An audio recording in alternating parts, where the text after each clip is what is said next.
दोस्तों, अगर कहानी का मज़ा लेना है तो चैनल को सब्सक्राइब करना मत भूलें। हमारे पड़ोस में एक बहुत खूबसूरत आंटी आकर रहने लगे।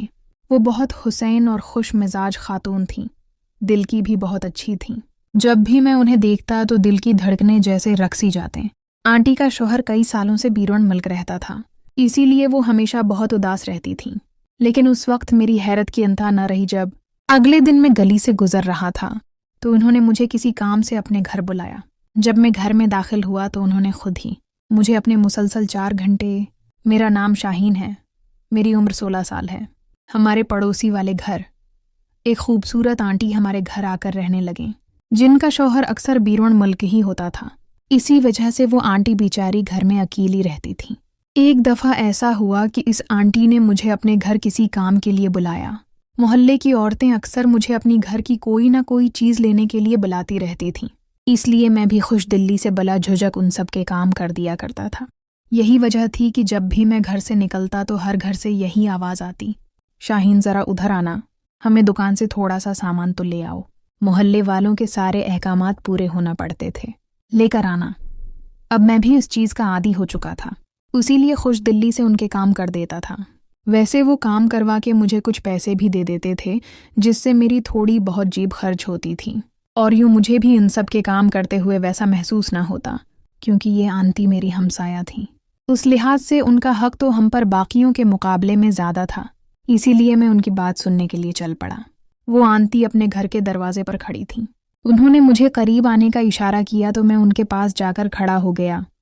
वो मुझसे कहने लगें, शाहीन, क्या तुम मुझे किराए पर DVD दे दोगे? ये सुनकर मैं हैरान रह गया। मैं उनकी तरफ हैरत से देखने लगा। आंटी ने बताया कि उनके किसी रिश्तेदार की शादी की वीडियो आई है और वो देखनी है, तो मैं कहीं से DVD ले आऊं। मैंने हचकचाहट महसूस की, क्योंकि वीडियो सेंटर वाले आजकल किराए पर कुछ नहीं दे रहे थे। लेकिन फिर मैंने सोचा कि आंटी ने पहली बार मुझे कोई काम दिया है, अगर मैंने ये काम करने से इनकार कर दिया तो कहीं आंटी को बुरा ना लग जाए। इसलिए मैंने वादा कर लिया कि मैं उनके लिए DVD प्लेयर ज़रूर ले आऊँगा।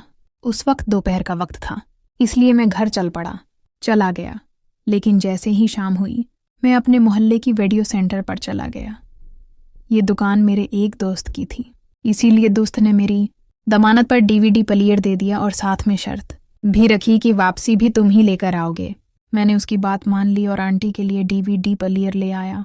मैंने आंटी को DVD प्लेयर दरवाजे पर देना चाहा तो वो बोलें कि अंदर आकर उसे हमारी LCD के साथ सेट भी कर दो।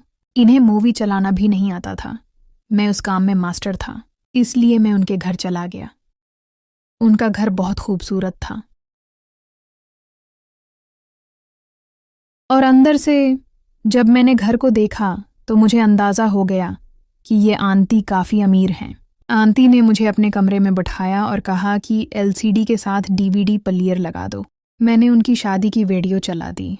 इस दौरान आंटी मेरे लिए चाय बनाकर ले आईं और मुझे मजबूरन वो चाय पीनी पड़ी। तभी मेरा ध्यान वीडियो की तरफ गया।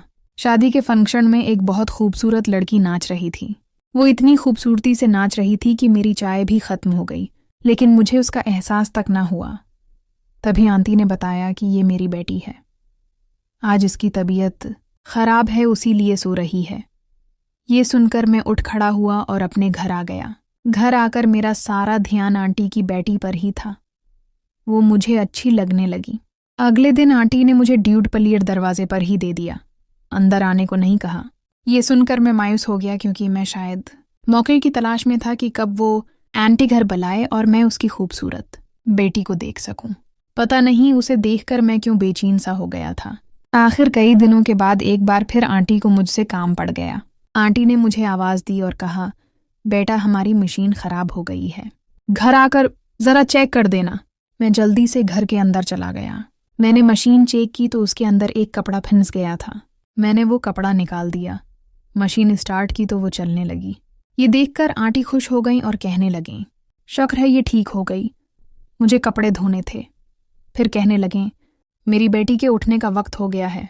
मैं जाने लगा तो आंटी ने मुझे कुर्सी पर बैठने को कहा। अरे बेटा, मैं तुम्हारे लिए कुछ खाने को लाती हूँ। इसी दौरान आंटी मेरे लिए कुछ बिस्कुट और चाय लेकर आईं। मुझे ख्याल आया कि आंटी की बेटी भी घर में रहती है, लेकिन अभी तक मैंने उसे देखा नहीं। अब मेरा तजस्सुस बढ़ने लगा कि आंटी की बेटी को एक बार देख लूं। मैंने उसे शादी की फिल्म में देखा था और पता नहीं वो कितनी साल पुरानी फिल्म थी, और मैं उसे इसलिए भी देखना चाहता था क्योंकि आंटी खुद भी बहुत खूबसूरत थी। मेरे दिल में ख्याल आया कि अगर आंटी इस उम्र में इतनी खूबसूरत है तो उसकी बेटी कितनी खूबसूरत होगी। तभी आंटी मुझे कहने लगी, तुम कुछ देर बैठो, अभी मेरी बेटी आ रही होगी, तुम्हें मैं उसे मिलवाती हूँ। वैसे मेरी बेटी मेरे बहुत खूबसूरत है, मगर मेरी तरह खुश मिजाज नहीं। वो बहुत कम बोलती है, हाँ, इसीलिए लोग उसे मगर समझते हैं। आंटी अपनी बेटी के बारे में मुझे बता रही थी। तभी उनकी बेटी वॉशरूम से बाहर निकली। मुझे उसका पता नहीं था, इसलिए वो बगैर दोपटे के सर पर तौलिया लपेटे बाहर आई। उसे देखकर मेरी आंखें खुली की खुली रह गईं, क्योंकि वो किसी परी से कम नहीं थी। इसके बाल गीले थे, ऐसा लग रहा था जैसे वो अभी अभी शावर लेकर निकली है। उसने हल्के गुलाबी रंग का शॉर्ट पहना था जिसमें वो बिल्कुल अप्सरा लग रही थी। उसे देखकर मैं हका बका रह गया। मैं फौरन उठ खड़ा हुआ तो आंटी ने अपनी बेटी से कहा कि ये हमारा पड़ोसी शाहीन है, बड़ा ही अच्छा, वो बच्चा है और मेरे तो अक्सर बहुत सारे काम कर देता है। ये सुनकर आंटी की बेटी ने मुझे गौर से देखा और फिर अपने कमरे में चली गई। आंटी बोलें कि वो अजनबी लोगों से ज्यादा बातें नहीं करती। मेरी बेटी ने छोटी उम्र में बहुत बड़े दुख देखे हैं। फिर बातों बातों में मैंने उनके शोहर के बारे में पूछा। इस सवाल पर वो थोड़ी सी परेशान हो गई। उन्होंने एक लंबी आ भरी, कहा कि पिछले 11 साल से कनाडा में मुकीम हैं, लेकिन पाकिस्तान भी नहीं आए। वो इतने पैसे भेजते थे कि हमें किसी चीज़ की कमी नहीं थी, लेकिन मेरी सिर्फ एक ही बेटी है, शोहर भी घर से दूर है, इसीलिए घर में मर्द की बहुत कमी महसूस होती है। काश हमारे घर में भी कोई मर्द होता जो हमारे सारे काम कर देता। ये कहते हुए उनके चेहरे पर एक अजीब सी बेचैनी थी। पता नहीं क्यों मुझे इस वक्त उन पर बहुत तरस आया। मैं उनके जज्बात को महसूस कर सकता था, इसीलिए मैंने उनसे कहा कि फिक्र मत करें, आपको जो भी किसी काम की ज़रूरत हो फ़ौरन मुझे बुला लेना, मैं आपका हर काम कर दूंगा। सारा दिन मैं फारिग ही रहता हूँ, आप मुझे अपना ही समझें। ये सुनकर वो आंटी बहुत खुश हो गई। हुआ उसके बाद मैं अक्सर आंटी के घर के बाहर घूमने लगा, फिर वो भी बाहर आकर खड़ी हो जाती। जैसे ही उसकी नज़र मुझ पर पड़ती वो फ़ौरन मुझे आवाज़ देती, शाहीन ज़रा यहाँ आना, मुझे सौदा ले आना, कभी दूध ले आना। मैं दौड़ता हुआ उनके सारे काम कर देता। एक दिन मुझे उनके घर से बहुत प्यारी आवाज़ आई, शाहीन ज़रा यहाँ आना। मैंने आवाज़ सुनी, देखा तो मेरे होश उड़ गए क्योंकि वो आंटी की बेटी थी। मैं दौड़ता हुआ उसके पास गया तो वो कहने लगी, आज मेरी मम्मी की तबीयत बहुत ख़राब है, इसलिए प्लीज़ दूध ले आना। ये सुनकर मैं दुकानदार के पास गया और दूध लेकर आया। मैंने दस्तक दी तो आंटी की बेटी ने दरवाज़ा खोला और मैंने कहा कि दूध ले आया हूँ, ये लो। जब मैंने इतना कहा तो वो मुझसे बोलने लगी कि प्लीज़ दूध अंदर आके पकड़ दो। ये सुनकर मैं अंदर दाखिल हो गया। उसके बाद वो मुझसे बोलने लगी कि मेरी मम्मी के पास कुछ देर बैठ जाओ।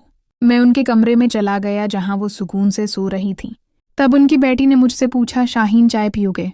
उसकी आवाज़ में जैसे कोई जादू था। मेरे मना से जी के अलावा कुछ ना निकला क्योंकि मैं बहुत घबराया हुआ था, मगर इस वक्त उसके चेहरे पर एक अजीब सी मुस्कुराहट थी, वो जो मैं समझ ना सका था। कुछ देर बाद वो चाय बना के अंदर आई और मुझसे पूछा, शाहीन मामा तुम्हारी बहुत तारीफ कर रही थीं, तुम क्या करते हो? मैंने जवाब दिया, मैं सारा दिन फारिग ही रहता हूँ। ये सुनकर वो हंसने लगी। मैंने देखा कि वो हंसती हुई बहुत अच्छी लग रही थी। फिर वो कुछ सोचकर उदास हो गई।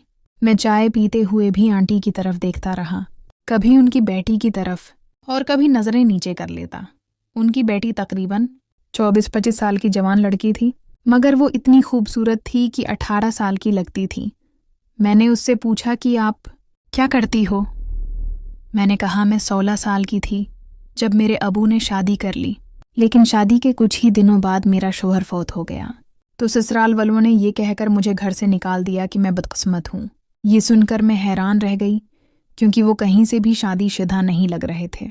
फिर मैंने उसके चेहरे की तरफ देखा कि अचानक आंटी की आवाज़ सुनाई दी, शाहीन तुम्हारी शादी हो गई है। मैंने इनकार में सर हिलाया तो आंटी की बेटी ने कहा, वो क्यों? मैंने कहा, मैं तो अभी सिर्फ 16 साल की हूँ। ये सुनकर वो बोली, आजकल के लड़के तो 15 साल की उम्र में ही मैं शादी कर लेते हैं। कहानी का अगला पार्ट देखने के लिए चैनल को सब्सक्राइब करना मत भूलें।